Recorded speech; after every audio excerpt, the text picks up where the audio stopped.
একটি বিষয় আপনাদের জানানোর জন্য, সেটি হচ্ছে যে আমাদের মাদকদ্রব্য নিয়ন্ত্রণ অধিদপ্তরের যে গোয়েন্দা বিভাগ রয়েছেন, ওনারা দীর্ঘদিন যাবৎ বিভিন্ন কুরিয়ার সার্ভিস ব্যবহার করে যে মাদকগুলো পাচার করা হয় সেগুলো নজরদারি করে আসছেন।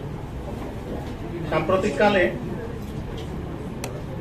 গত 5/9/2025 তারিখে আমাদের মাদকদ্রব্য নিয়ন্ত্রণ অধিদপ্তরের গোয়েন্দা টিম গোপন সংবাদের ভিত্তিতে অতিরিক্ত পরিচালক জনাব মোহাম্মদ বদরুদ্দিন সাহেবের নেতৃত্বে টঙ্গীতে অবস্থিত ফেডেক্স কুরিয়ার সার্ভিসে অবস্থান নেয় এবং ফেডেক্সের সার্বিক সহযোগিতায় ঢাকা থেকে ইতালিগামী একটি পার্সেল জব্দ করা হয়।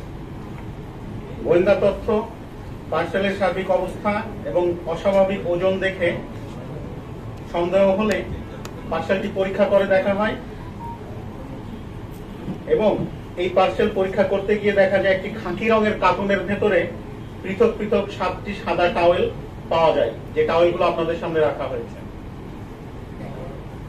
ঘটনাস্থলে ডিএনসির রাসায়নিক পরীক্ষক মিস্টার রাজীব সেই টাওয়েলগুলো রাসায়নিক পরীক্ষা সম্পন্ন করেন।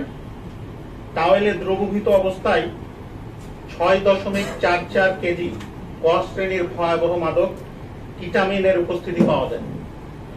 এই মাদকটি যখন তারা পরীক্ষা করছিলেন তখন এই মাদকের যে ক্ষতিকারক যে বিষয়, তার কারণে কিন্তু তারা যথেষ্ট বিব্রত অবস্থায় ছিলেন। এই জন্য সেগুলোকে র্যাপ করে রাখা হয়েছে যেন আপনাদের কোন রকম অসুবিধা না হয়।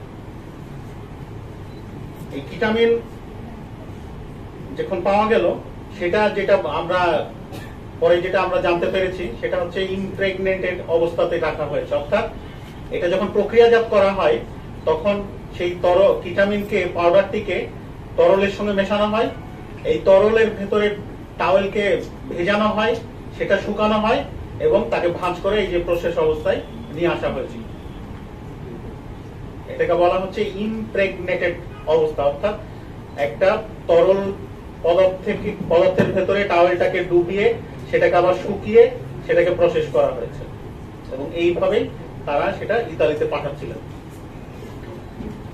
পরবর্তীতে ডিএনসির একটি বিশেষ রেডিং টিম জব্দকৃত পার্সেলের প্রেরকের ঠিকানা, সিসিটিভির ফুটেজ এবং অন্যান্য গোয়েন্দা তথ্যের ভিত্তিতে জানতে পারে যে প্রেরকের গ্রামের বাড়ি হচ্ছে চাঁদপুরে এবং তিনি সেখানে অবস্থান করছেন। এই সংবাদের ভিত্তিতে চাঁদপুর জেলার মতলব উত্তর এলাকা থেকে প্রেরক জনাব মোহাম্মদ মাসুদুর রহমান জিলানি, বয়স 28 বছর আনুমানিক, তাকে গ্রেপ্তার করা হয়।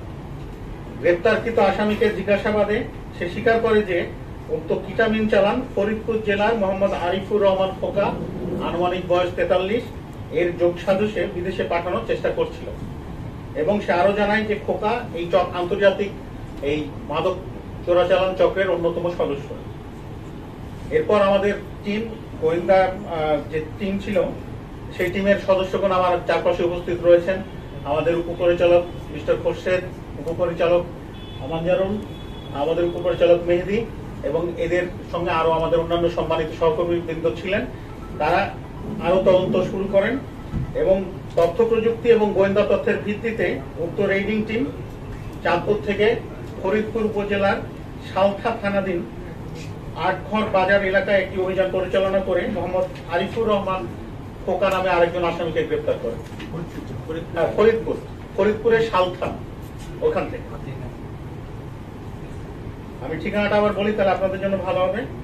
তথ্য প্রযুক্তি এবং গোয়েন্দা তথ্যের ভিত্তিতে উক্ত রেডিং টিম ফরিদপুর জেলার সালথা থানাধীন আটঘর বাজার এলাকায় আরেকটি অভিযান পরিচালনা করে এবং এই চক্রের সদস্য মোহাম্মদ আরিফুর রহমান খোকাকে গ্রেপ্তার করে। তার কাছ থেকে 2টি অ্যান্ড্রয়েড মোবাইল ফোন, একটি বাটন মোবাইল ফোন জব্দ করা হয় এবং জিজ্ঞাসাবাদে তিনিও কুরিয়ারের মাধ্যমে কিটামিন নামক ভয়াবহ ক শ্রেণীর মাদক পাচারের সংশ্লিষ্টতার কথা স্বীকার করেন। এখন কিটামিনটা কি, এটা আমাদের একটু বলতে হয়।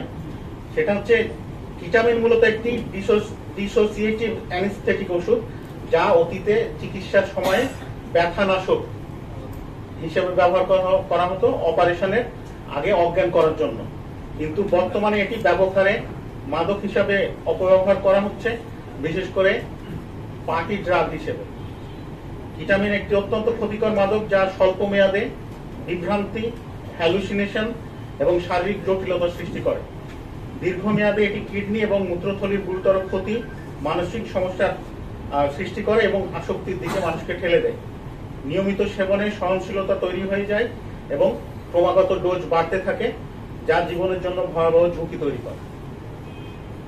কেমিক্যাল ইমপ্রেগনেশন যেটা বলা হচ্ছে, এর ব্যবহারটা এরকম: এটি টাওয়েল বা মোটা কাপড় ব্যবহার করে মাদক পাচারের একটি গোপন কৌশল, যেখানে টাওয়েলের ভিতরে গঠন পরিবর্তন করে মাদককে লুকানো হয়।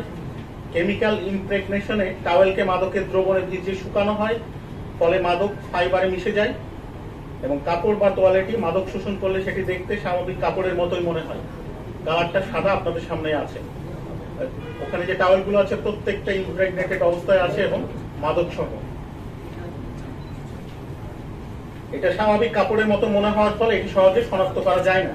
পাচারকারীরা পরে বিশেষ কেমিক্যাল প্রসেস বা ল্যাব প্রসেস ইউজ করে ওই কাপড় থেকে পুনরায় মাদক এক্সট্রাক্ট করেন এবং এই পদ্ধতিতে কোকেন, হেরোইন এবং কেটামিন পাচারে ব্যবহার করা হয়। আমাদের মাদকদ্রব্য নিয়ন্ত্রণ অধিদপ্তরের পক্ষ থেকে আন্তর্জাতিক মাদক চক্রের নতুন নতুন কৌশল প্রতিরোধে কুরিয়ার সার্ভিস এবং সংশ্লিষ্ট বিভিন্ন সংস্থার সাথে সমন্বয় করে নিয়মিত নজরদারি এবং আমাদের অভিযান আমরা অব্যাহত রাখার প্রচেষ্টায় রয়েছি। গ্রেপ্তারকৃত আসামিকে জিজ্ঞাসাবাদ এর সাথে সংশ্লিষ্ট আরো একাধিক ব্যক্তির সংশ্লিষ্টতা পাওয়া গিয়েছে। তদন্তের স্বার্থে আমরা সেটা এখানে এই মুহূর্তে প্রকাশ করতে পারছি না, পরবর্তীতে আপনারা জানতে পারবেন। আর তদন্ত সাপেক্ষে তাদের সকলকে আইনের আওতায় আনা হবে। গ্রেপ্তারকৃত 2 আসামির বিরুদ্ধে মাদকদ্রব্য নিয়ন্ত্রণ আইন 2018 অনুসারে নিয়মিত মামলা রুজু করা হয়েছে। আমাদের ডিএনসির পক্ষ থেকে এই ধরনের অভিযান চলমান রয়েছে এবং ভবিষ্যতে ইনশাআল্লাহ চলবে। আমরা চাই যে মাদকের নিয়ন্ত্রণ এবং এই ধরনের কাজে আমাদের বাংলাদেশের ভূমি যেন ব্যবহার করা না হয়, সেটা প্রতিরোধ করা। ধন্যবাদ।